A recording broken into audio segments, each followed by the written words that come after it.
A sombra junguiana e a loja maçônica. Por Jean-Luc Machense.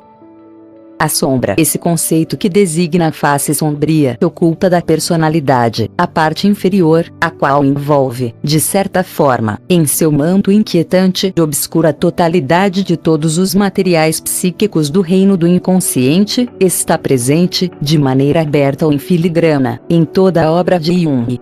A sombra é o inconsciente que trabalha em cada um de nós, o inconsciente pessoal, certo, mas também o inconsciente coletivo.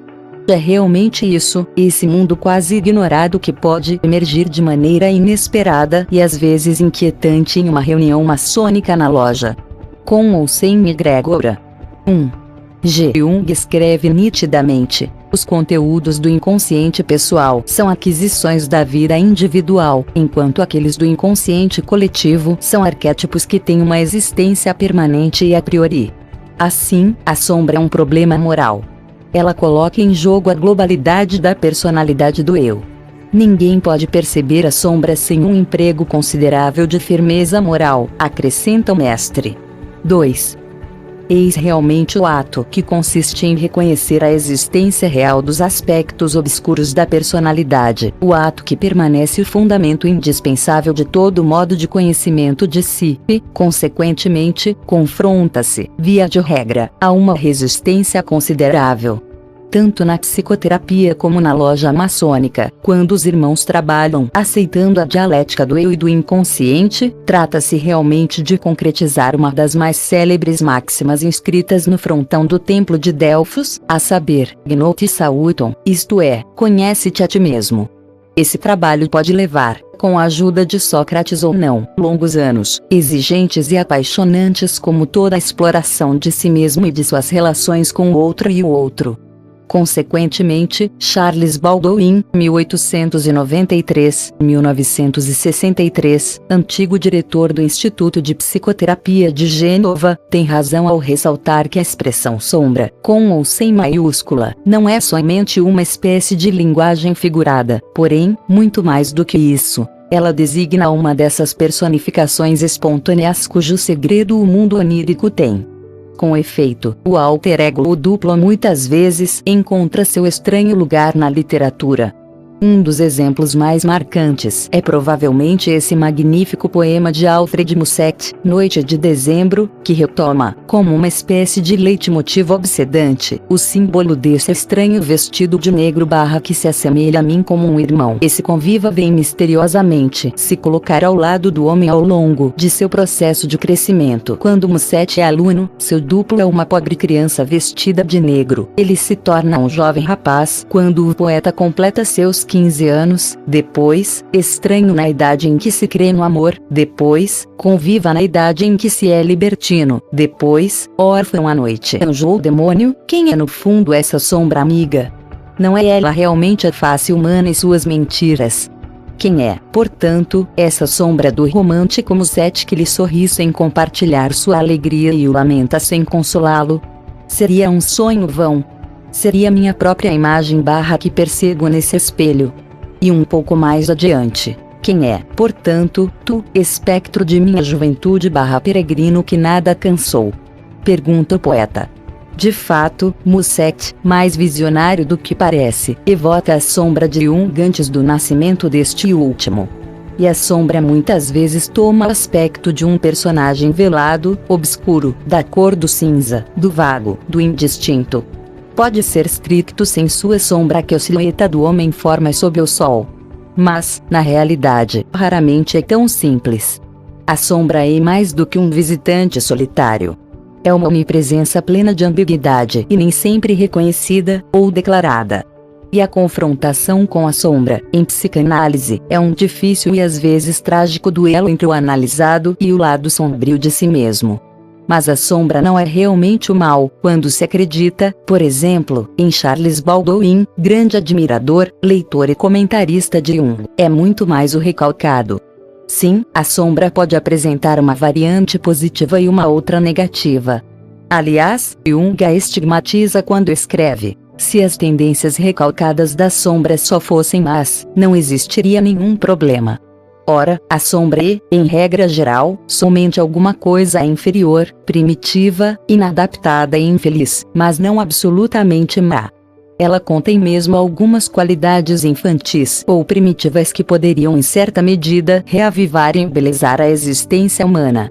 Com efeito, a sombra é o duplo e este, em muitas das culturas antigas, está presente em inúmeras representações de animais e todos têm, justamente, uma dupla polaridade simbólica, benéfica e maléfica. Assim, o leão simboliza ao mesmo tempo a força, real, positiva em si, e com um apetite voraz que pode ser destruidor e devastador. Seriam necessárias também páginas e páginas para apreender o duplo jogo das representações da serpente, do dragão, do urso, entre outros. O mito é bem universal e designa sob todas as latitudes dois irmãos gêmeos interiores, indissociáveis, formando um todo sob pena de se desagregar até a loucura. Assim, a sombra é naturalmente o que se opõe à luz, mas ela deve ser também compreendida como reflexo, o jogo de sombras fugídio das coisas humanas efêmeras e reais em permanente transformação. Podemos pensar então na alegoria da caverna evocada, evidentemente, por Platão, quando os seres humanos são concebidos de modo filosófico, como se evoluíssem em uma caverna de penumbra e de silhuetas projetadas nas paredes, mas também na imagem do Salmo 17, a sombra das asas de Deus, que será a divisa do pai espiritual dos Rosa Cruzes, João Valentim Andrea, 1586-1654, isto é, Subumbralarum tuarum Jeová. Podemos também evocar, se é católico, a anunciação feita a Maria quando o anjo responde à Santa Virgem: a potência do Altíssimo te cobrirá com sua sombra. São Lucas 1:35. Jean Chevalier e Elaine Gerbrandt nos relembram que, na África, entre os inúmeros povos, a sombra é frequentemente compreendida como a segunda natureza dos seres e das coisas e se encontra, em geral, ligada à morte. Em um grande número de línguas indígenas da América do Sul, a mesma palavra significa sombra, alma, imagem. Além do mais, entre os índios do norte do Canadá, por ocasião da passagem da morte, a sombra e a alma, distintas uma da outra, separam-se do cadáver. Mais amplamente, na simbólica tradicional, o homem que vendeu sua alma ao diabo, aquele que separa, perde sua sombra, aquele que não sabe mais ver sua sombra está destinado à destruição, bem como aquele que passa por cima. Em outros termos, ele confunde a presa com a sombra e não sabe mais em qual sombra confiar, mas tudo é sempre ambivalente, mesmo a sombra, de acordo com inúmeras tradições.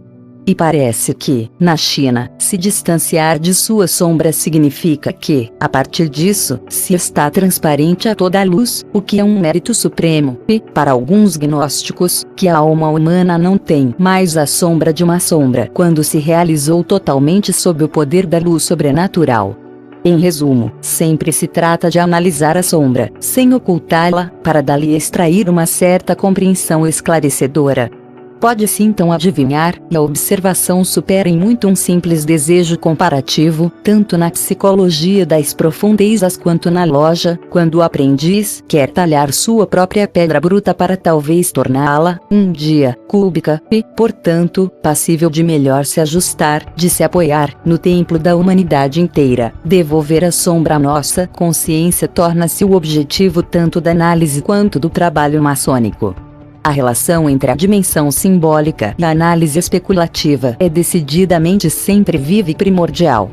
O símbolo, evidentemente, revela, de maneira pedagógica, didática, melhor do que qualquer outra representação passível de sugerir e de mostrar. Todo símbolo é dinâmico e permite passar de um sentido a um outro sentido, sob o impulso de uma espécie de ricochete do raciocínio e da imaginação. A postura iniciática maçônica e a psicologia das profundezas travam um mesmo combate e ambas raciocinam por analogia. Por meio principalmente de sua anamnese familiar, C.G. Jung sabe disso melhor do que ninguém. Toda a sua obra consiste em sua ampla expressão. Em suma, a superação da sombra às vezes complacente da maçonaria. fazer como se a sombra não existisse, ou ainda desprezar o fenômeno, o que significa tentar suprimi-la, recalcá-la, ou acreditar que sua própria identidade e a sombra são um só, significa sempre arriscar perigosas dissociações. Em cada um de nós, sempre existe um reino melancólico e neurótico, sem dúvida, mas também uma outra fortaleza bem protegida atrás dos muros de onde a esquizofrenia nos observa. Para o maçom, evoluir ao trabalhar com as ferramentas simbólicas, ao passar progressivamente do esquadro ao compasso, sem esquecer a régua, o prumo, o nível e às vezes até mesmo o machado que fende e a massa que estimula ou esmaga, sempre significa conciliar-se consigo mesmo, reunir-se, decantar sua pessoa verdadeira para melhor engajar sua eclosão, de acordo com um método de progressão particular. Trata-se de se revelar para melhor se identificar com medida e discernimento. Alguns textos falam até mesmo de trabalhar sobre si mesmo para estar na medida para se incorporar ao edifício comum. Consequentemente, como na análise, na poltrona, face a face, ou deitado em um divã, em conversa, como a sombra está próxima do mundo dos instintos, levá-la em consideração contínua é indispensável SIC. Não se pode temporizar ou tergiversar. Se a cura da alma existe, é frequentemente pela aceitação e pela apreensão inteligentes da sombra que a libertação se dá. E, aliás, em La Guérison Psychologique que Jung explica, a sombra personifica tudo aquilo que o sujeito se recusa a reconhecer ou admitir e que, no entanto, se impõe sempre a ele, direta ou indiretamente como, por exemplo, os traços do caráter inferiores ou outras tendências incompatíveis. Aliás, com um humor que revela e faz sentido, C.G. Jung vota a cauda do sauro da qual o homem não consegue se livrar para se tornar um ser realmente civilizado. Em Aiton, ele exprime sem ambiguidade: a sombra é essa personalidade, oculta, recalcada, com muita frequência inferior e carregada de culpa, cujas ramificações mais extremas remontam até o reino de nossos ancestrais animais e engloba assim todo o aspecto histórico do inconsciente. Assim, a confrontação com a sombra, às vezes frontal, é muitas vezes gradual e digna de uma peregrinação iniciática sem fim. Ela permanece o ponto comum forte, denso, incontornável, o centro essencial do círculo de busca comum em que gira o compasso simbólico do analisado segundo Jung e do maçom especulativo. Nesse território pouco conhecido, pode-se encontrar também, sem dúvida, o alquimista em busca de quintessência ou o gnóstico reencontrado que sonha com o conhecimento absoluto. Os arqueólogos da alma estariam todos, mais ou menos, em diálogo imaginário constante com a sombra. Temos o direito de pensá-lo. E o caminho de Jung e suas marcas sobre essa terra de inocência e de culpabilidade nos instigam. Alguns dias antes de sua morte terrestre, no plano espiritual, o cadáver se mexe mais do que nunca. O demasiado velho e venerável sábio Jung, ele morreu em 6 de junho de 1961, aos 86 anos. Tinha sobre sua mesa de leitura as obras do filósofo e poeta Teilhard de Chardin e parecia entusiasmado pelas ideias mãe do autor do Fenômeno Humano, 1955. Assim, poder-se-ia pensar que, antes de entregar sua alma à sombra, Jung pensou nesse enigmático ponto ômega de Teilhard para o qual converge a humanidade em movimento e em busca de verdade. Tradução: Idalina Lopes. Edição: Luiz Sérgio Castro.